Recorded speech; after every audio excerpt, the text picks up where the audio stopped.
Morning, everyone. Bonjour tout le monde. As many of you know, yesterday the United States announced the intention in 30 days, to launch the latest, what is a series of trade actions against Canada in violation of our agreement, CUSMA, with the United States and Mexico. And I want to put this in a bit of perspective, then answer a couple questions. The first is that in response to these actions, this began over 18 months ago. Canadians from coast to coast to coast have stood together. The federal government, provincial government, Labour, business, Canadians themselves, uniting, focusing on what we can control, building strength here at home, supporting each other, buying Canadian, and diversifying partnerships abroad. We've signed more than 20 economic and security partnerships internationally. Investment, machinery and equipment's picking up, economy's picking up. We're growing jobs at twice the rate in the United States, with the fastest growth in foreign direct investment, investor confidence in Canada in over 2 decades, twice the rate of other countries. In the G7, we're projected to have the second fastest growth in the G7, not just this year, but next year going forward. So the country is stronger. We're stronger because we're united, and we will remain united. I will be speaking with the premiers later this afternoon. I'll be meeting with them tomorrow. Minister LeBlanc will convene the Canada-U.S. Advisory Council later this afternoon. Earlier this morning, and I would say as well that throughout this time we have made a series of comprehensive and detailed proposals about how to modernize CUSMA, recognizing the transition that the U.S. is underway in the international and all its trading relationships, including with Canada and Mexico. I spoke with President Trump earlier this morning. We agreed to intensify negotiations in the coming weeks, and the team and myself look forward to doing that. As always, Canadians, governments, business, Labour will stand together to build Canada strong and to have a trading relationship with our North American partners that benefits everyone. En français, oui, juste, oui, merci. Alors, une peu de perspective. Hier, les États-Unis ont annoncé l'intention d'avoir une autre mesure tarifaire dans 30 jours. C'est le plus récent dans une série de menaces tarifaires depuis 18 mois en contravention de l'ACM, les règles de l'ACM. Premier point. Deuxième point, depuis le commencement de cette guerre tarifaire, les Canadiens, d'une lotion à l'autre, se sont unis.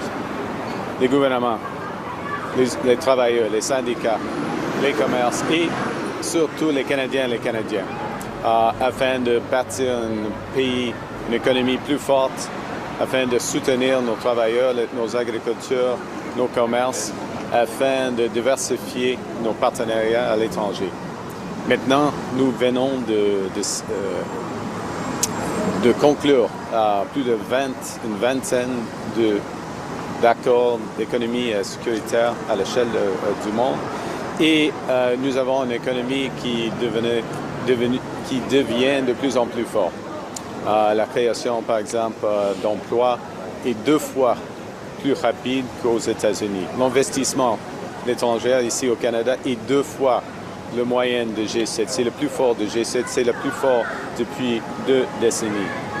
Alors, une économie plus forte, des partenariats plus diversifiés et en même temps, nous avons proposé plusieurs fois des initiatives, des propositions compréhensives globales et détaillées afin de régler la situation dans l'ACM en reconnaissance l'objectif des États-Unis de changer, de transformer toutes leurs relations commerciales à l'échelle du monde, y compris le Canada et le Mexique. Je viens de discuter avec Monsieur le Président des États-Unis ce matin et nous sommes d'accord d'intensifier nos négociations pendant les prochaines 2 semaines. Mais en tous les cas, le Canada fera tout ce qui est nécessaire de soutenir nos emplois, nos travailleurs de soutenir nos agriculteurs, de soutenir les Canadiennes et Canadiens et de rendre un Canada plus fort, plus indépendant et plus résilient. Merci beaucoup. Prime Minister, are you considering retaliatory tariffs, dollar for dollar in the U.S.? Look, we have a situation where the American tariffs, the 338 tariffs, will come into effect in 29 days. And we will look at all options in terms of how we would respond if they do come into effect. That's part of what we'll be discussing with premiers. Also, in parallel, as I just said, that I'd spoken with the President. We agreed to intensify discussions. We'll begin that right away. And this is part of a negotiation. So the first objective is to get a comprehensive agreement that benefits, obviously, both countries, that's consistent with CUSMA, CUSMA as it is and CUSMA as it will be, and we'll work towards that. But in parallel, when I say we will do whatever it takes and keep all options, obviously, it's a comprehensive point. Monsieur, un nouveau voyage à Washington, est-ce que c'est dans les plans? C'est pas absolument nécessaire d'avoir un voyage, c'est nécessaire d'avoir des conversations et les conversations de l'équipe commerciale, y compris M. Leblanc et puis Mme Charette. Ils sont les grands négociateurs et l'ambassadeur Wiseman avec leur homologue. Et oui, bien sûr, des conversations entre moi et M. Trump. Il y a des conversations assez souvent entre nous et on va continuer. Si sera utile d'avoir une réunion face à face, on va le faire. Prime Minister, on the bridge, can you please clarify? Prime Minister, on the bridge, can you please clarify? Prime Minister, were you caught off guard? You recently made concessions in regards to the Gordie Howe Bridge. You rolled back the Digital Services Tax, the Online Streaming Act. Are you going to make more concessions in order to get the Americans to the table? We're at the table. We'll be having those more intense discussions. And what the issue has been for us has been a comprehensive agreement. We understand the U.S. approach to strategic sectors, what they call strategic sectors. They are strategic sectors, but under their definition, 232 definitions, that's aluminum, that's forest products, that's steel, that's automobiles, pharmaceuticals, copper, others. But those first four being the most important for the Canadian economy. And that we don't want a partial agreement, we want something that addresses those sectors as well, so that there's a viable approach going forward. In our view, and the view of Madame Sheinbaum and the Mexican authorities, there are solutions that evolve CUSMA so that those sectors are globally competitive to the benefit of workers. Of course, we're working for workers in Canada first and foremost, but also workers across the other two economies. Should the provinces put booze back on the shelves? Will that help with these negotiations? It's part of a broader. The provinces individually took those decisions in response to a series of tariffs that were put in place, and also threats to our sovereignty.